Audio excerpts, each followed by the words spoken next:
California recently passed over $40 billion worth of bonds, specifically to rebuild the state's infrastructure for transportation, education, and disaster preparedness facilities. According to James McNulty, the chairman and CEO of Parsons Corporation, one of the largest design and engineering firms, these glorious plans to rebuild California's infrastructure may be in serious jeopardy. I just read last week in the newspaper where actually three of our largest competitors who do a lot of heavy construction nationwide have decided that they are not going to undertake governmental construction projects any longer because of the risks associated with them and the low return. So the construction industry is getting cold feet about working on government projects, infrastructure projects, because they too often become financial disasters. Being the news behind the news, full disclosure, attended the Milken Institute State of the State Conference, where these bonds were discussed in great detail.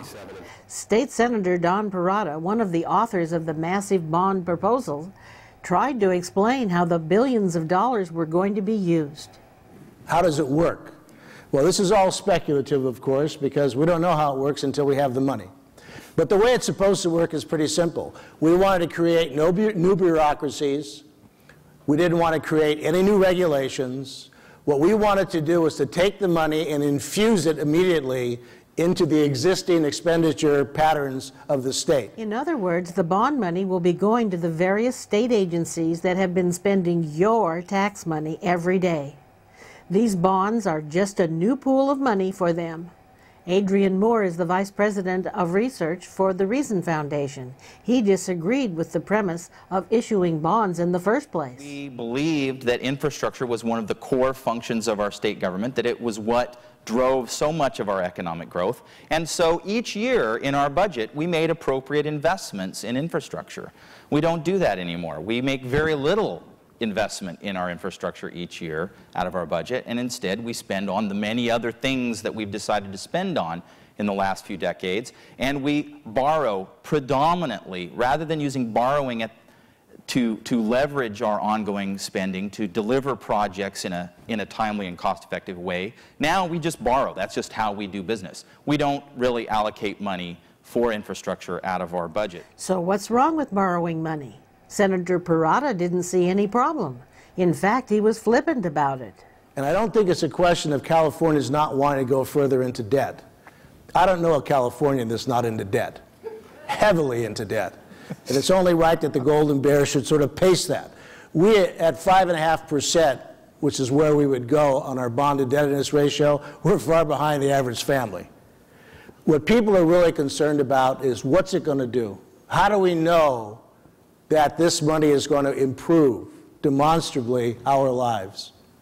And I believe that there's enough evidence to indicate that this will. Mr. Moore was much more serious in his consideration of the future debt. How will we pay?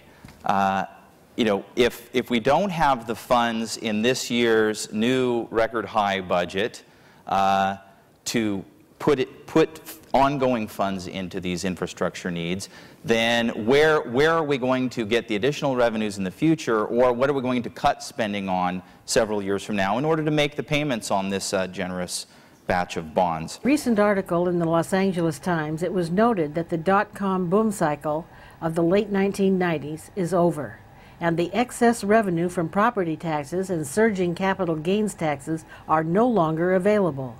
We are at the end of an economic boom.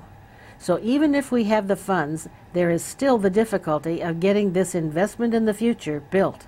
Mr. McNulty of the Parsons Corporation was adamant that the industry will not be able to complete all these proposed projects. And for those companies that attempt them, the expenses anticipated in the various projects are going to be exceeded due to the intense competition for labor and materials. There isn't the labor available to do the work.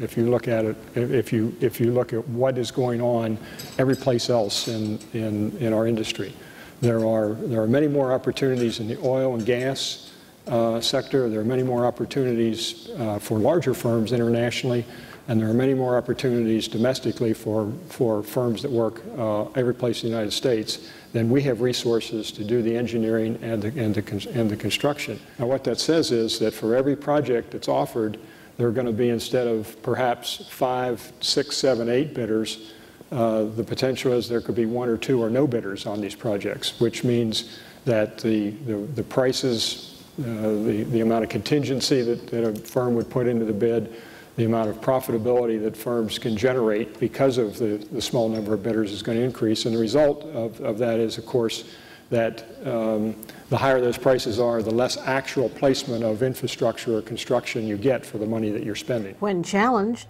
he was even more adamant. Because of the tremendous demand for the construction projects, the major industries and their suppliers are not going to be able to deliver these infrastructure improvements as specified in the bonds that were passed. Our overall industry, from my opinion, does not have the capacity to meet all of the infrastructure needs, not only in California, but in the United States, at, I think, what everybody would consider being a reasonable price. Full disclosure went to the Guggenheim Partners to interview Scott Minerd, who serves as Chief Executive Officer and is a public finance expert.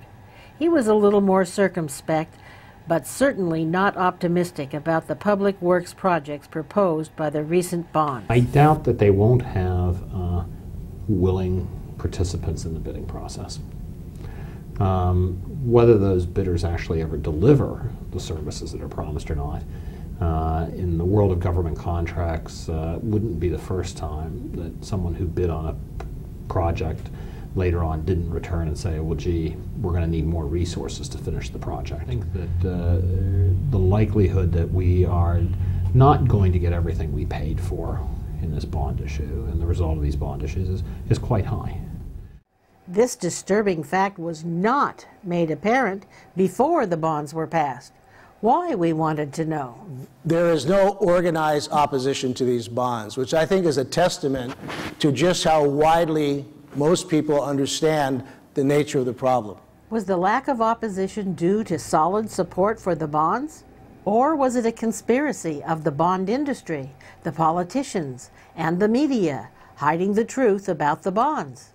So California voters have given the politicians $40 billion of borrowed money to spend on needed infrastructure, and the construction industry isn't willing or able to get the projects built. What's going to happen to that vast pool of our money?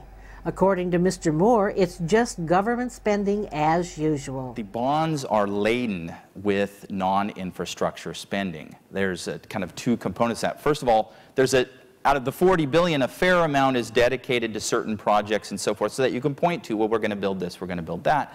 But the majority of the funds are more generally allocated. Even the money that is allocated for infrastructure, it's still ultimately up to the legislature to allocate those monies to various infrastructure projects. And this is true of all the bonds, so that this body that has a great track record over the last 10 or 15 years of not only not putting money into infrastructure that people would like to see go there, but actually shifting money away from infrastructure that was dedicated for infrastructure and spending it on other things. Well, we're supposed to trust that they're going to spend this whole $40 billion strictly on infrastructure.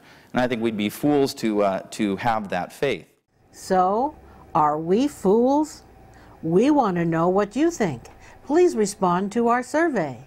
Number 1. Do you think the California taxpayers' organizations were deliberately silent on this issue before the election to keep the truth from coming out? Yes or no? Number 2, did you know that $40 billion in bond money has to be allocated by the legislature and can be spent on anything the politicians want? Yes or no?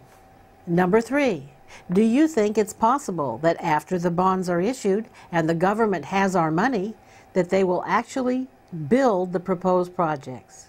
Yes or no? And number 4, do you think the governor, the state legislature, and the media think we are fools? Please respond to our survey and be sure to leave your comments below. Thank you. You can see See, full disclosure is not in the business of distorting the news. We're not in the business of trying to convince our viewers, only to inform them. We're a nonprofit educational organization. We provide the platform and the vehicle where you can hear the various perspectives. It's up to you, the viewers, to determine what is right and what is wrong. If you want full disclosure to continue to shine the light of truth on important issues that the mainstream media just won't do, then we need your support. There are so many important issues facing our communities, our state, and our nation, and your tax-deductible contribution can help us get the word out to continue informing the public. You are invited to join the Friends of Full Disclosure. Your support will help assure that we can reach more and more people and improve the production quality of our programs. All you have to do is send us the much-needed support using PayPal. Just click on the link below and join at whatever level you can afford. Our goal is government accountability. When the people are informed on the issues, then the people in government must do what is right, because they know we're watching. Together we can make a difference, but we need your support to continue bringing you the news behind the news. Please contribute what you can. Thank you.